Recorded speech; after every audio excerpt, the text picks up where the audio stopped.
is the last months of 1940, the close of a dramatic year in which the pulse of history beat at an ever faster rate. A new type of war burst upon the world as France reeled beneath the blitzkrieg of the German army. France was to crumble to defeat and political collapse in barely a month. A proud, great power descending into a hell of occupation, betrayal, and collaboration. As German soldiers marched in Paris and as the Vichy government of Pétain accommodated the Nazis, Charles de Gaulle rallied the Free French in exile to carry on resistance. The Battle of Britain has been fought in the skies of England, with Hitler's proud Luftwaffe meeting its first reversal of fortune. The Blitz has begun bringing death and destruction on the cities of the United Kingdom. All Britain can do is resist and defy. Amidst the destruction of all they know, the people of Britain refuse to be cowed.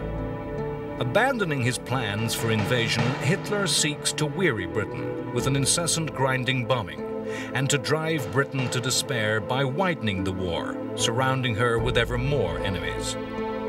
His Italian allies invade the British protectorate of Egypt and bring the war into the Balkans with attacks on Greece.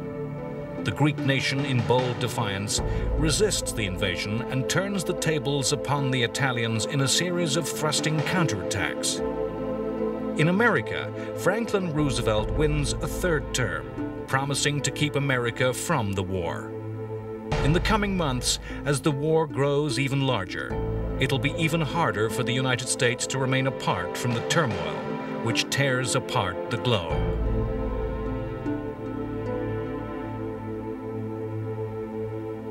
As 1940 drew to a close, the war was spreading ever wider. In southern Europe, Italy had invaded Greece. The motives behind this invasion were the usual desire for a new Roman Empire and the aggrandizement of Mussolini's fascist state. The battle was fought in the winter of the fierce northern mountains of Epirus. Italy had presented itself as a modern fascist state. Mussolini was proud to review what appeared the army of the future, with fleets of tanks and armadas of aircraft. That strength was an illusion.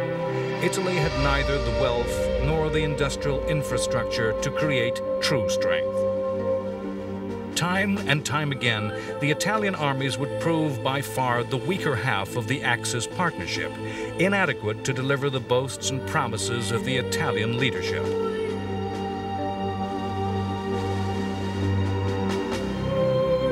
Greece was not a powerful enemy, poor, backward, and politically unstable.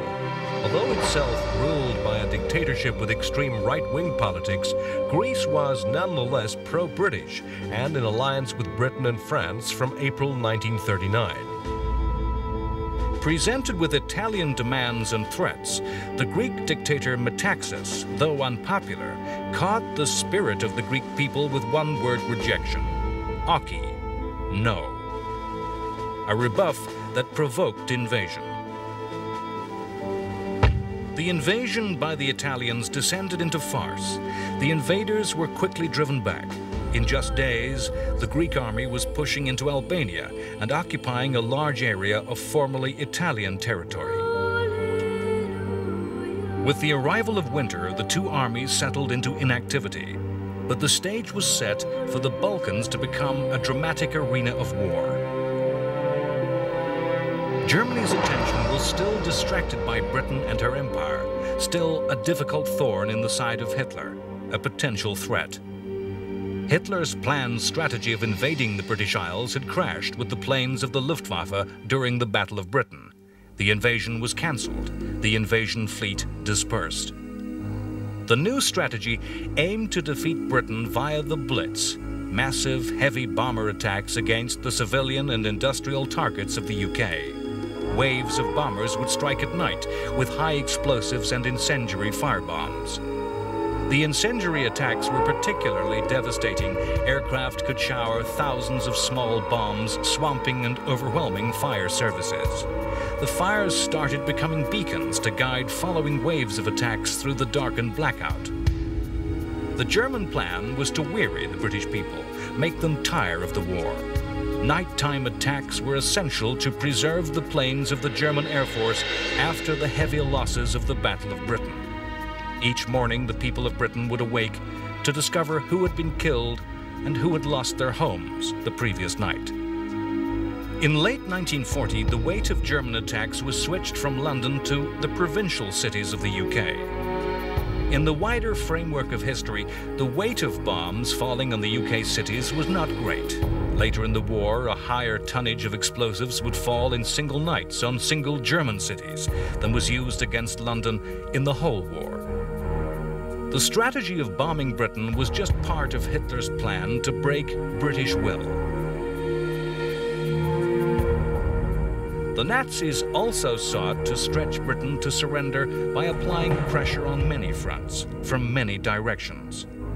One of these extra pressure points was North Africa, where Hitler's ally, Italy, was attacking the British forces guarding the strategically important Suez Canal.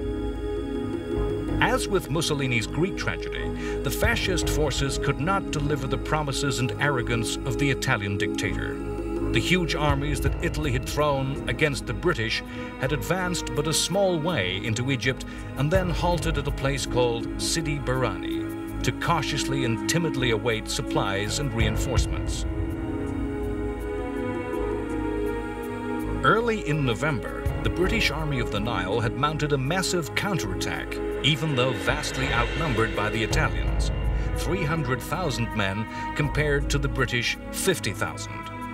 The British Army was an army of the British Empire, a force that included Indian troops fighting far from home, New Zealanders from the other side of the world. In the skies, above the desert, flew South Africans and many other citizens of the empire. The British swept forward over vast distances with powerful tank forces.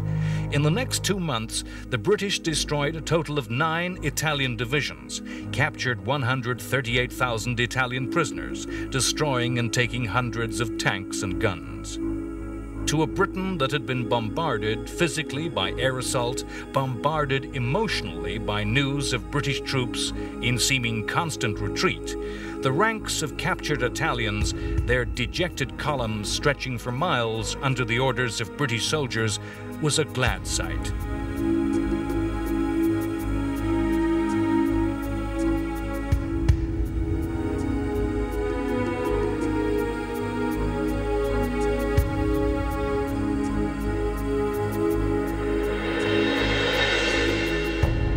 Vast spaces of the desert made for dramatic warfare, a war of movement with open fields of fire and action unimpeded by town, natural barrier, or civilian population. Throughout the fighting in the desert, for all combatants, it was the ability to maintain their lines of supply, not to outrun the lifeblood of fuel, food, and ammunition, that became essential to the success of any advance and the avoidance of defeat.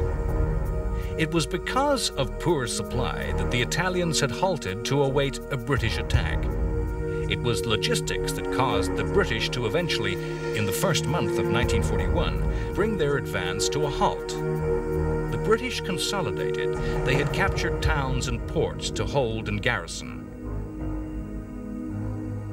The war in the Mediterranean was spreading, and the British offensive in North Africa was halted for strength to be drawn off to fight other battles against more threatening enemies, to defend more precarious positions.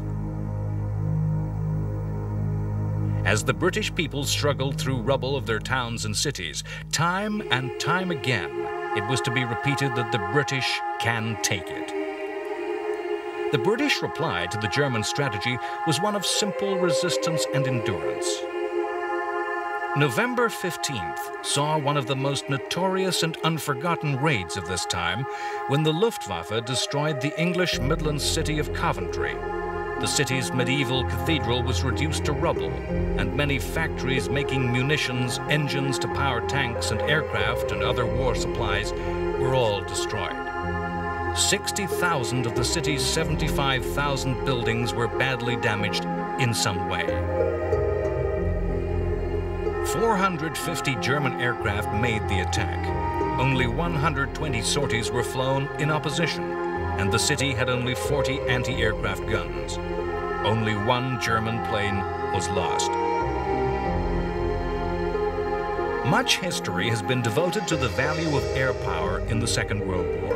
Whether indiscriminate attacks on centers of population were of value, whether or not they were moral. The attack on Coventry showed that a coordinated, focused attack on a relatively small target could be dramatically successful. This was no mass, arbitrary terror raid, but one coordinated with radar guidance by the Germans. Specialist Pathfinder squadrons came first, designating the target with highly accurate incendiary attacks that started fires to guide the following planes. A terrible truth is that it was known the raid was coming, but no preparation could be made. The raid was discovered by the reading of the messages transmitted by Germans in the highly secret Enigma machine, code broken by the British Ultra system. The agonizing decision that had to be made was when and when not to use this intelligence. The use of this most secret intelligence was never discovered. The Nazis never believed their deepest secrets could be read, never realizing Enigma was a broken weapon. To use everything would be to ultimately compromise the secret of Ultra. To preserve the source meant sacrificing British and Allied lives.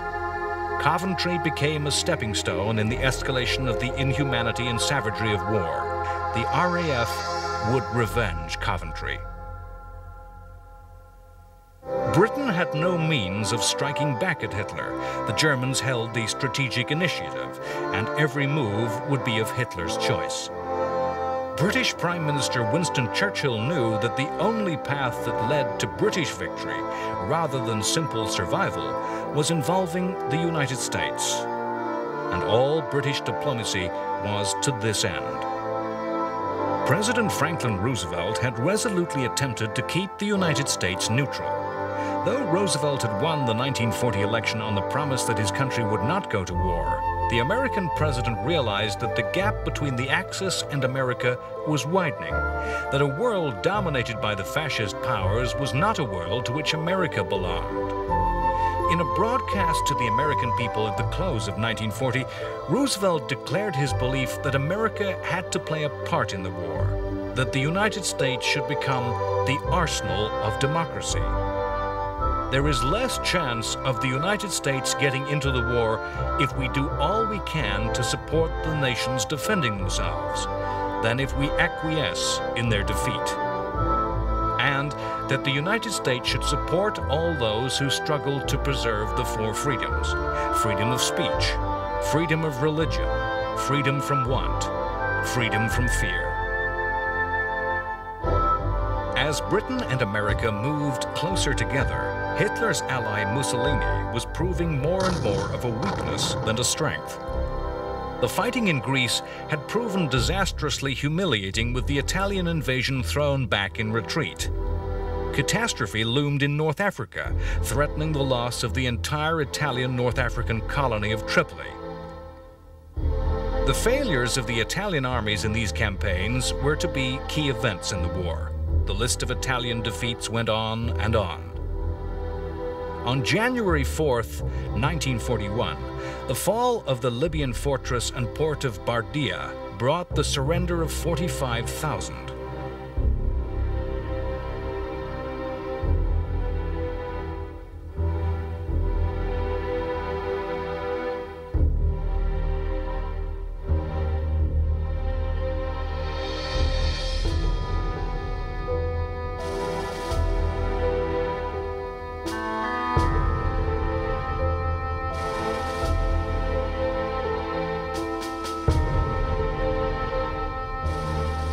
January 13th, the streets of Athens were filled with rejoicing crowds as over 1,000 Italian elite troops surrendered. In Africa, a remote backwater of the war, a British army from Kenya invaded Italian Somaliland and threw the Italian forces into retreat. On January 22nd in North Africa, when Australian troops took the vital supply port of Tobruk, it was for the Italians as if Dunkirk had fallen. Everywhere, The new empire of Rome was crumbling away. The long catalogue of Italian failures led to a cry for help within the Axis alliance. As Italian soldiers were queuing to surrender to the British and Greek forces, Mussolini was meeting Hitler. The surrenders and the defeats humiliated Mussolini, whose regime and fascist movement was older than Hitler's Nazi Germany. Mussolini regarded himself as the senior partner in the Axis and was now forced to ask for help. Hitler agreed to use German forces to rescue the Italians. His price was Mussolini's acceptance of German direction of the war. The dragging of the German forces southwards to the Mediterranean, to the Balkans, into North Africa, was to skew German thinking, sap the strength of the German war effort in ways that time and time again, throughout the history of the war, would be to the detriment of Nazi aims. The German move southwards brought a storm of war to Malta as the British-held island came under ferocious air attack from the German Luftwaffe. The attacks on Malta were an obvious move, given its strategic position in the central Mediterranean. Malta's huge, deep, safe natural harbors made it an obvious naval base from which whatever power held the island could threaten a Mediterranean enemy with control of strategic sea routes east to west, north to south. The island was a threatening base for air forces.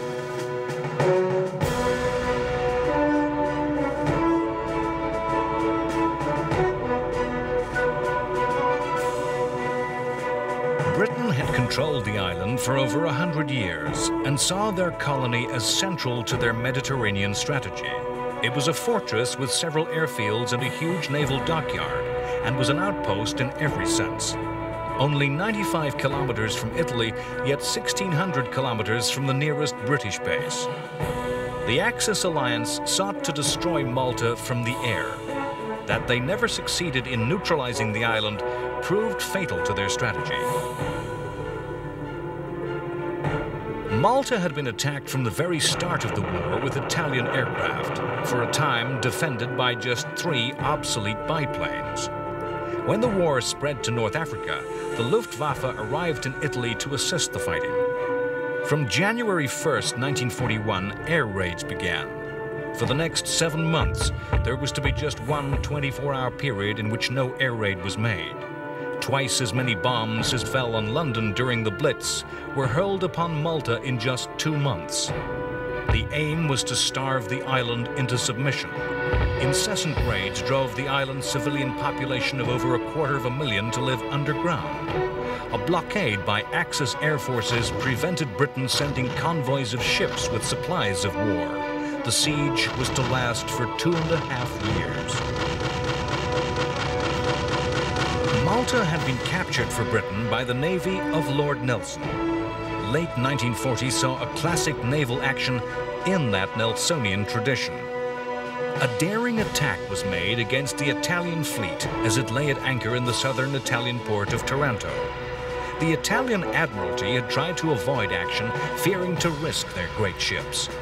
The British tradition of seeking battle at sea, to go right at them, was continued as 3 fascist battleships were destroyed and the dockyard severely damaged. Torpedo bombers made the attack from an aircraft carrier that had approached stealthily, in secret. Taranto was a lesson in tactics observed in Japan. The war in the western desert of North Africa was to be a war of dramatic seesaws of fortune.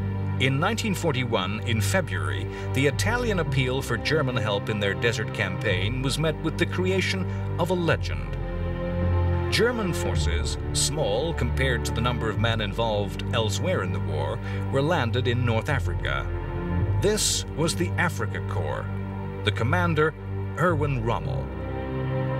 The guiding thinking that led Rommel's Africa Corps was mobility, always to maintain movement until the moment was right for attack. In southern Europe, other events were taking place that would give Rommel his chance. On April 6th, Britain landed troops in Greece. At the same time, Germany's aid to Italy arrived in the Balkans. Panzer armies, 24 divisions strong, some of Germany's best and most mobile troops were moved into Germany's ally Bulgaria, ready to strike. On April 6th, those troops burst in a simultaneous blitzkrieg upon both Greece and Yugoslavia. The war was to be remarkable by the speed with which countries were to collapse before blitzkrieg onslaught. Yugoslavia was just another country in the way of German strategic goals, a role that the German armies had to take to achieve their objectives. Yugoslavia fell in 9 days. Its army of over 1 million descended into chaos. Yugoslavia's factions and ethnic hatred surfaced as the Croatian and Muslim units in its multi-ethnic army mutinied and went over to the Nazis. The Germans lost just 151 dead as they simply marched through the country to attack Greece. The lack of Yugoslav resistance meant that the combined British and Greek armies were completely outflanked, outnumbered, outgunned, and overwhelmed. Less than 3 weeks after arriving in Greece, the decision was taken to evacuate the Greek mainland. A long fighting retreat began as British, Australian, and New Zealand soldiers began a withdrawal, heading south towards yet another Dunkirk. Once again, the Navy rescued the soldiers. 50,000 were saved. Greece was added to the long list of countries over which Axis domination was spread. Churchill was to say that he believed the decision to fight in Greece to be the only mistake that his government had ever made. The crucial error in Britain's deciding to fight in Greece was that the campaign stripped strength and forces from other theaters of war, most notably the western desert of North Africa. As the Battle of Greece was barely beginning, in the western desert, the dramatic advances which had yielded such huge gains of territory and vast numbers of prisoners were about to be reversed. Within days of arrival, the Africa Corps burst onto the war, smashing through weak screening forces and thrusting deep to the rear of the British lines. The speed of the advance such that the British commanding general, Richard O'Connor, was overtaken and captured as prisoner of war. The German advances terrified even the German High Command, who described Africa Corps Commander Rommel as stark mad, advising him to consolidate his victories, to dig in. The response by the British was panic. Churchill threw resources at the situation, tanks and troops to mount a counterattack. Rommel and the Africa Corps were as able in defense as they were in attack. The British attacks were driven back.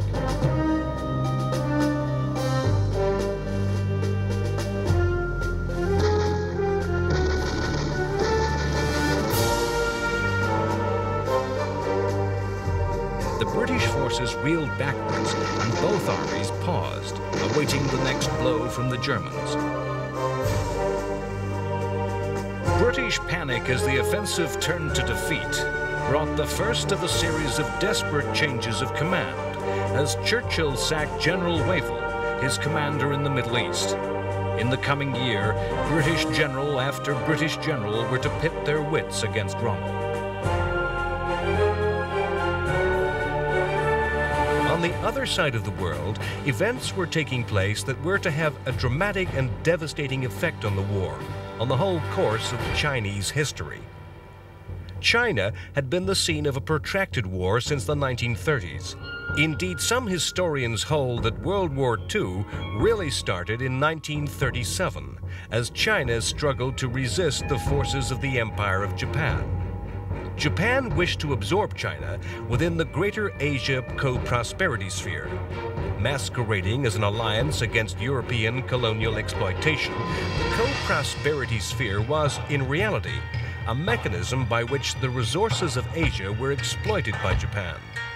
It was a war with its own justification, a war to gain the resources that were needed to fight the war. In China, the Japanese fought an alliance between the Kuomintang, the nationalists led by the military strongman Chiang Kai-shek, and communist forces led by Mao Zedong. The anti-Japanese alliance was always built on shaky foundations. Before the Japanese invasion, the two factions had fought for control of China. Already in January 1940, the cracks were appearing in this alliance, which warned of future conflict. The communists were developing a new way of war in fighting the Japanese, the theory of revolutionary guerrilla war. The war of fighting was corresponded by a war of words, of politics and diplomacy. In the early part of February 1941, Japan issued ominous threats. The expansion of Japan into the territory of its neighbors was always cloaked in the morality of anti-imperialism. On February 24th, the Japanese Foreign Minister Tosui Matsuoka said that Japan has a natural right to the Western Pacific and Australia. The white races must cede this area to the Asiatics. We have a natural right to migrate there. In the War of Words, Winston Churchill once more used his weapon of choice in a passionate appeal to the United States. We shall not fail or falter. We shall not weaken or tire. Neither the sudden shock of battle nor the long-drawn trials of vigilance or exertion will wear us down. Give us the tools, and we will finish the job. Already, the United States was supplying some of these tools. Under a policy called cash and carry, U.S. weapons bought in the U.S. and carried in U.K. ships were held not to violate U.S. neutrality. And the agreement to exchange destroyers for bases was easing the position in the battle for the Atlantic.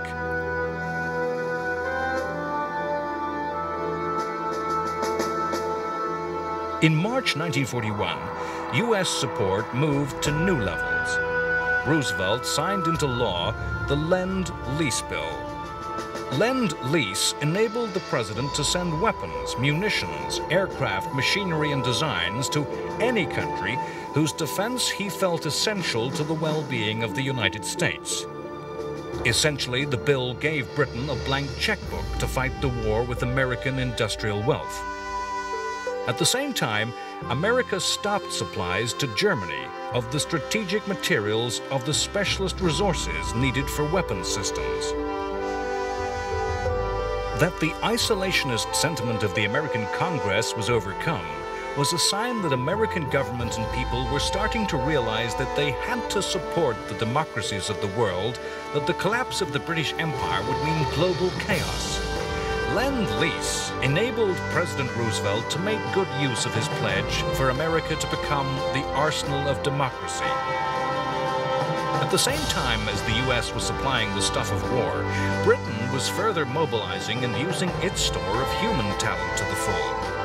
The mobilization of women was essential to the British war effort, and the British government used its powers to conscript women into industry. Women were drafted into all areas of industry and transport, into previously exclusively male preserves. Jobs previously classified as mysterious male crafts were suddenly de-skilled, and women took the places of men taken into the armed forces. It was an area where Nazi ideology was weak. The Nazis believed women only good for the breeding of children and caring of the home. This tunnel vision was to be a failing in the mobilization of industry.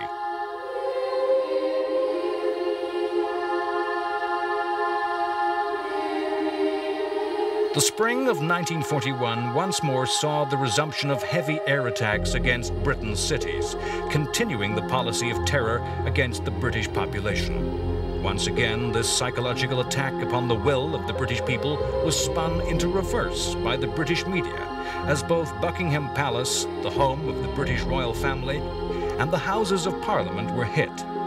Cinema newsreels used the news to further reinforce the sense of coherent solidarity in the British population. People and government were all in this together and determined to tough it out. In a secret war directive, Hitler was to admit the failure of his plan to cow Britain with aerial terrorism. The bombing campaign has had least effect of all, he said. As far as we all can see on the morale and the will to resist of the English people. No decisive results can be expected from terror attacks on residential areas. Bombing is to be intensified on shipping and the ports to inflict the greatest possible damage on the British economy and to give the impression that an invasion is planned for this year. In all wars, the secret decision to act, the secret intention, the secret weapon gives advantage. In spring of 1941, Britain used a secret weapon to win a dramatic victory at sea against the Italians. In the Battle of Matapan, the Royal Navy lured a force of Italian warships to destruction off the southern coast of Greece. That victory was made possible by the use of secret intelligence, by the Ultra system that had managed to break the most secret German codes. If the battle was maneuvered by state-of-the-art technology, it was a victory won by traditional naval strengths. Speak the crews.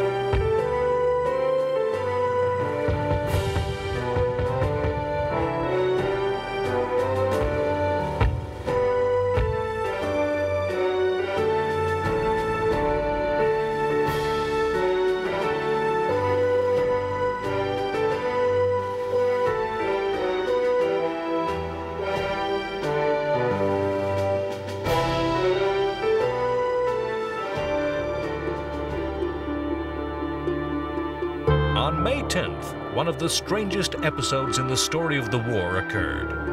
Adolf Hitler's deputy Führer, Rudolf Hess, parachuted into Scotland alone. Hess claimed his astrologer had told him that he, Rudolf Hess, was personally destined to be the bringer of peace between Britain and Germany.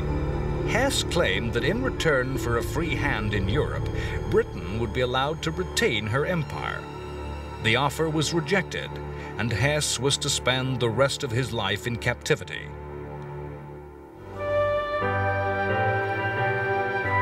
Amidst all the fighting on the land, the new diversion of aerial battles and the struggle of small ships against the submarine, it was still the Royal Navy at sea, as battle fleet, a line of mighty ships sailing in line astern, that was taken as the symbol of Britain's armed might. In the British fleet at sea was seen an icon of British strength, of the domination of a worldwide empire, of British virtues and character. The fleet at sea, a battle fleet of heavy gun ships, was in a direct historical tradition that linked the Navy in a continuous line to the fleets of history and other finest hours. If one ship was to be taken as a symbol of the Navy, it was HMS Hood, named after an admiral of the golden age of the 18th century Navy. Hood was the largest ship of her type in the world, vast and powerful. In May 1940, Hood destroyed with the loss of all but 3 of her crew. Hood and Bismarck were, of course, effectively obsolete. The future of war at sea lay in the combination of naval strength with air power, the aircraft carrier. Bismarck was chased by over 100 British ships. It was torpedo attacked by bombers from an aircraft carrier, making her impossible to steer. Bismarck was to circle helplessly and could not maneuver to resist the combined strength of British ships closing in, and met her end. Coming so soon after the loss of Hood, Britain rejoiced. Having driven British, Greek, and Empire forces out of mainland Greece, there remained in late spring of 1941 one remaining obstacle to the securing of Hitler's southern flank. This was the Greek island of Crete, which, if in Allied hands, could have been made a fortress that could menace the Axis. On May 22nd, the Germans attacked the island in an assault that was to be unique in military history. Crete was to be the only campaign that was begun and fought to conclusion using airborne forces alone. On May 22nd, the skies of Crete filled with paratroopers. In 1941, the paratrooper was seen as the soldier of the future, with a way of fighting that combined the modern technology of flight with an act of courage and daring that seemed to require extra special human qualities. Paratroopers in all armies thought themselves the elite, with distinctive uniforms and a high esprit de corps. In an age when radar was new and unsophisticated, aircraft could still spring surprises, and throughout World War II, parachute drops had dramatically seized fortresses, surrounded slow-moving formations, caused panic and fear in civilian and soldier alike. In an age when the ordinary infantryman was armed with a simple rifle, the long period when the paratrooper dangled helpless in the sky as a slow-moving and clear target was not so great a weakness. The German Parachute Division, part of the German Air Force, with its attached glider troops and airborne regiments, each with their own transport, had a triumphant war, carving their own place in history. In campaign after campaign, winning stunning victories without reverses. The German plan for the invasion of Crete was a bold, logical conclusion of these successes. Once secured, the plan was to use Crete as a base from which to attack Cyprus, and in the same way from Cyprus to attack Lebanon and Palestine, and threaten Britain's Middle Eastern oil and the Suez Canal. Meeting with the Africa Corps, attacking from the west in a grand pincer action. Parachute and glider forces were to seize Cretan airfields, which would then be used to fly in transport planes with reinforcements to secure the victory. Only when the victory was won would the seaborne troops arrive. The British Prime Minister Churchill had his own plans for Crete. He had ordered the island made into a fortress, in which troops were to be dug in impregnable positions. Churchill thought that the Germans would attack the island and be defeated in a battle that would turn the tide in the Balkans. The large garrison that was to fight the Germans was a hodgepodge farrago of different units, of hastily organized and improvised formations, of logistics troops given rifles, of whole regiments fleeing the Greek mainland that arrived with no boots. The German attack on the first day was disastrous, paratroopers dropping in many cases directly on top of the British positions. In a bitter battle lasting barely a week, the victory Churchill imagined very nearly came. But in the end, the German strength grew.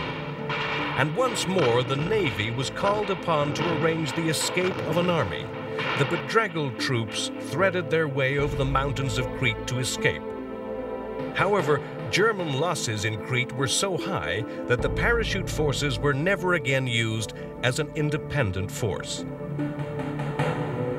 Behind all the events of the war, as it spread to every country, town, and village of Europe, behind all the images of chaos, of mass destruction, of desolate surrender and desperate hard-fought victory, underlying the fighting on land, sea, and air, there was a plan. There was a grand strategy that looked into a larger history, to a destiny. From the very beginning of Nazism, from its earliest days, Hitler's philosophy of National Socialism was a theory of history that explained the past and predicted the future. Hitler saw National Socialism's destiny as confronting and destroying Soviet communism in the East. It was a fight to gain living space for the superior German race at the expense of the inferior Slavic people of Russia. Hitler believed this titanic confrontation essential for the future of the world and something about which there could be no compromise, an inevitable certainty. In 1939, the world had stood in shock at the Nazi-Soviet Pact, an alliance of two ideologies previously in direct and deadly opposition. For Hitler, the pact gave him the freedom to destroy Poland, the freedom to fight in the West with not a threat of war on two fronts. For Stalin, the pact brought the illusion of security. In Hitler's grand scheme and stratagem, the pact was a sham to buy time. All events of the war from 1939 were part of the bigger grand plan to invade and destroy Russia. Each campaign shaped and shaded by this goal which lay beneath every Nazi move. The cancellation of the invasion of Britain was due to a shifting of Hitler's gaze eastwards. The story of the war in 1941 is the story of successive distraction and diversion from Hitler's great plan. through 1941, Germany was assembling a massive force along the borders of Soviet Russia. The shifting focus of effort meant that pressure slackened on all other fronts, as planes, guns, tanks, men, and above all, Hitler's will was turned to the east. As Stalin reviewed his armed forces, he believed his country was safe. The Soviet forces looked immense and strong, with the largest number of tanks in the world outnumbering the potential enemy. The Soviets believed the Nazi-Soviet pact would hold, that Hitler would keep his word. Stalin's pre-war show trials and purges, his paranoia which caused him to eliminate anyone he thought dissident, had caused the death of many good officers and filled the ranks with men afraid to show independence and initiative.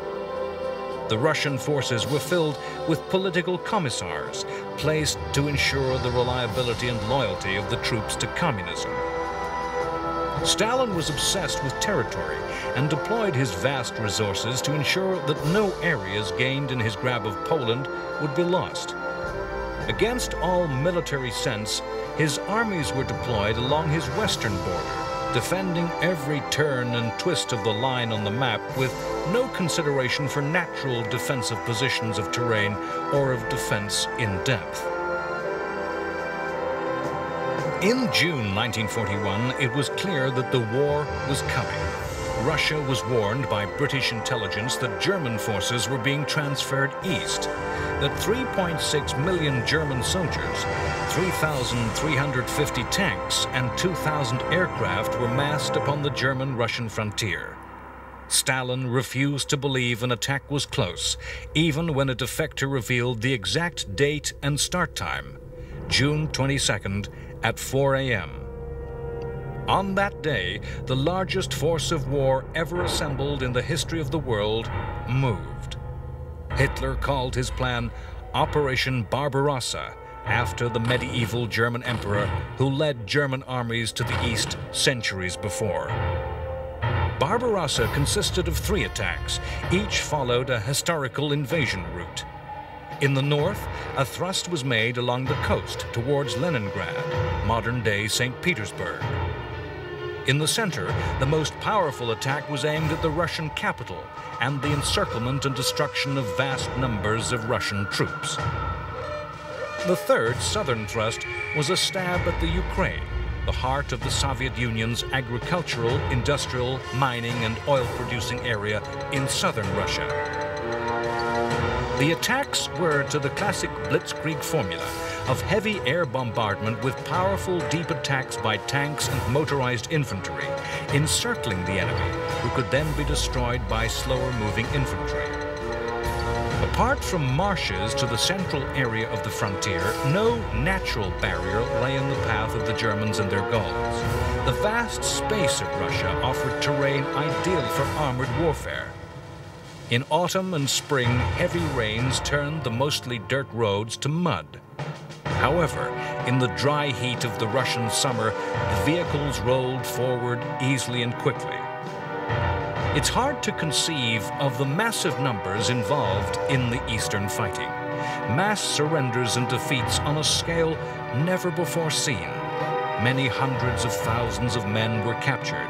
The Soviet army began Barbarossa with a strength of 2,600,000. In the first months of the campaign, its strength fell to 800,000.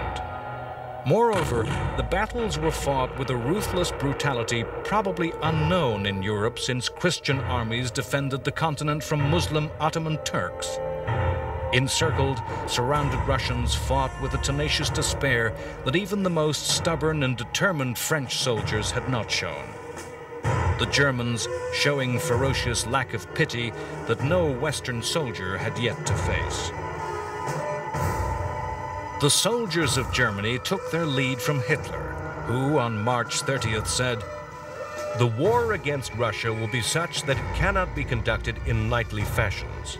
The struggle is one of ideology and racial difference, and will have to be conducted with unprecedented, unmerciful, and unrelenting harshness. All officers will have to rid themselves of obsolete ideologies.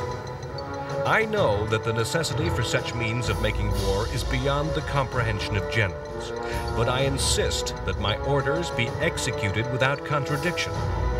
The commissars are bearers of ideology directly opposed to National Socialism.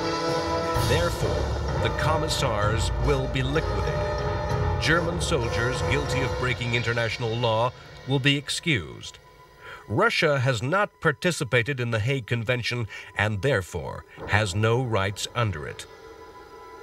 German soldiers, many of whom had grown up under Nazi rule, identified with Hitler's words and were callous instruments of his will. Russian troops of all ranks and classes were treated with disregard. The communist commissars, the political officers, were shot out of hand. A total of 5,700,000 Russians were captured by the Germans in the whole of the war. 3,300,000 were to die in captivity. Yet, in the Russian mind, fear of the enemy was outweighed by fear of Stalin. Generals who failed were shot as traitors by the Russian secret police. Rather than save their forces by tactical retreat, Russian generals would rather await surrender and annihilation. The success of Barbarossa seemed the fulfillment of the Nazi destiny and the end of Soviet communism, a vindication of the Nazi ideology. Those who do not understand history are condemned to repeat it. The German armies followed in the footprints of the French army of 1812, which had perished in the snow of the Russian winter. Barbarossa began in late June, when already some of the better, finer weather of the Russian summer had gone, and the countdown to the deep Russian cold begun. The deep, deep cold that was as ferocious an enemy of the invader as any army. Historians will forever debate whether the wars in the south of Europe delayed the start of Barbarossa, leaving too little time before the end of summer. Barbarossa was Hitler's vision, his dream. In the twists and turns of the timeline of events, of possibilities, ifs and maybes, it's fascinating to contemplate an alternative course of history. As Hitler's 153 divisions of nearly 4 million men forged eastwards, in North Africa, Rommel's Africa Corps prepared to mount an invasion of Egypt, but with a fraction of the vast numbers in Russia. Had but a small share of these troops been given to Rommel, his strength would have overwhelmed the British, and his victory would have probably forced Britain to make peace. The implications of what might have been are frightening to contemplate. But in September 1941, the Nazis had no thought for any other future, any other than that which led into the vast spaces of the East. In September, Hitler's army marched ever eastward with triumph and certainty. A month later, the first snows of winter were to fall.